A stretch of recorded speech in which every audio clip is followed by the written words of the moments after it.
नमस्कार प्यारे विद्यार्थियों, आज हम हिंदी की पाठ्य पुस्तक बाल महाभारत कथा जो कि आपकी कक्षा 7 की पुस्तक है उसके पहले अध्याय का अध्ययन करेंगे। तो आइए पढ़ते हैं।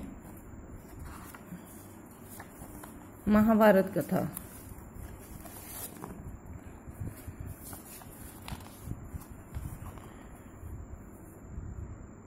महाभारत की कथा महर्षि पराशर के कीर्तिमान पुत्र वेदव्यास की देन है।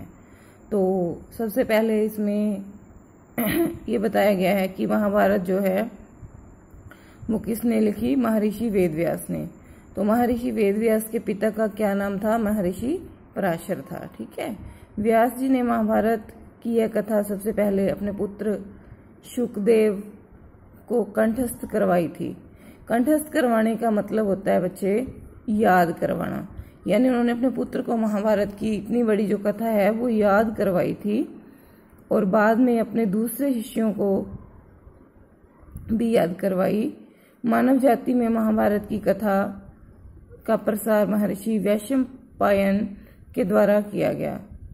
वैशंपायन व्यास जी के प्रमुख शिष्य थे। ऐसा माना जाता है कि महाराज परीक्षित के पुत्र जन्मेजय ने एक बड़ा यज्ञ किया।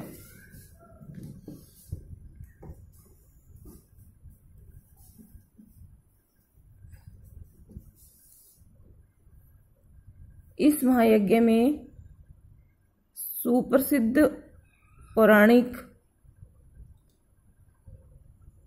सूत जी भी मौजूद थे। सूत जी ने समस्त ऋषियों की एक सभा बुलाई। महर्षि शौनक इस सभा में अध्यक्ष हुए।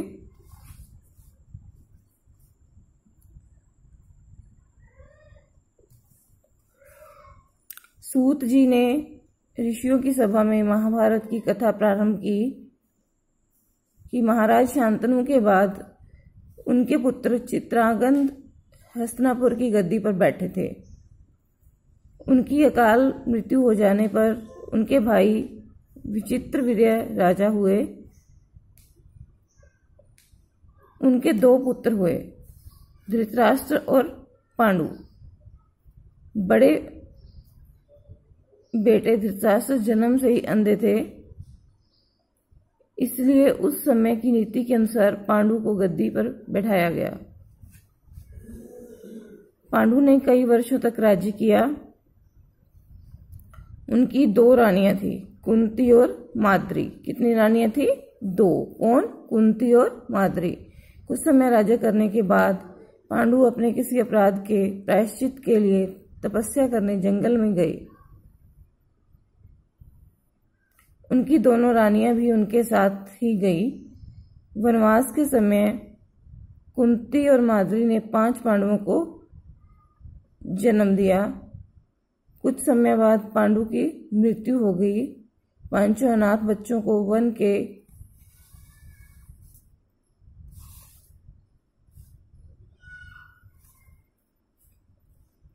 पांचों अनाथ बच्चों का वन के ऋषि मुनियों ने पालन पोषण किया और पढ़ाया लिखाया। जब युधिष्ठिर 16 वर्ष के हुए तो ऋषियों ने 5 कुमारों को हस्तिनापुर ले जाकर पितामह भीष्म को सौंप दिया। 5 पांडव बुद्धि से तेज और शरीर से बली थे।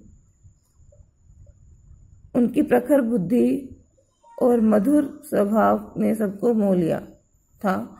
यह देखकर धृतराष्ट्र के पुत्र कौरव उनसे जलने लगे थे और उन्होंने पांडवों को तरह तरह से कष्ट पहुंचाना शुरू किया। दिन पर दिन कौरवों और पांडवों के बीच वैर भाव बढ़ता गया। अंत में पितामह भीष्म ने दोनों को किसी तरह समझाया और उनके बीच संधि कराई।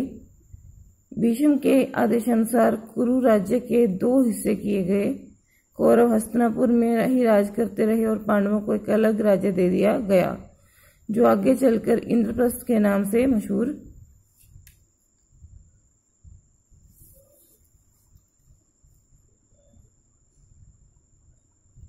जो आगे चलकर इंद्रप्रस्थ के नाम से मशहूर हुआ। इस प्रकार कुछ दिन शांति रही।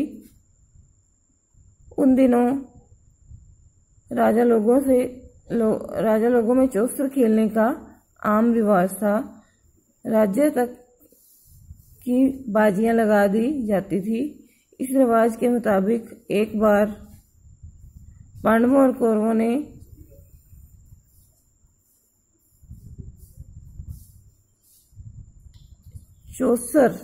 चौसर खेला। कौरवों की तरफ से कुटिल शकुनी खेला। उसने युधिष्ठिर को हरा दिया। इसके फलस्वरूप पांडवों का राज्य छिन गया और उनको 13 वर्ष का वनवास भोगना पड़ा। उसमें एक शर्त यह भी थी कि 12 वर्ष के वनवास के बाद 1 वर्ष अज्ञातवास।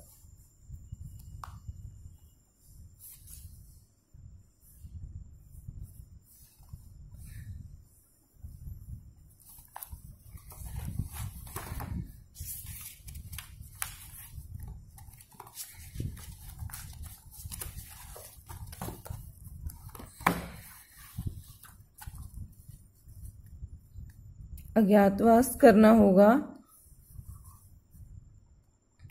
उनका राज्य उन्हें लौटा दिया जाएगा। द्रौपदी के साथ पांचों पांडव 12 वर्ष वनवास और 1 वर्ष अज्ञातवास में बिताकर वापस लौटे, पर लालची दुर्योधन ने लिया हुआ राज्य वापस करने से इनकार कर दिया। अतः पांडवों को अपने राज्य के लिए लड़ना पड़ा। युद्ध में सारे कौरव मारे गए। तब पांडव उस विशाल साम्राज्य के स्वामी हुए। इसके बाद 36 वर्ष तक पांडवों ने राज्य किया और फिर अपने पोते परीक्षित को राज्य देकर द्रौपदी के साथ तपस्या करने हिमालय चले गए।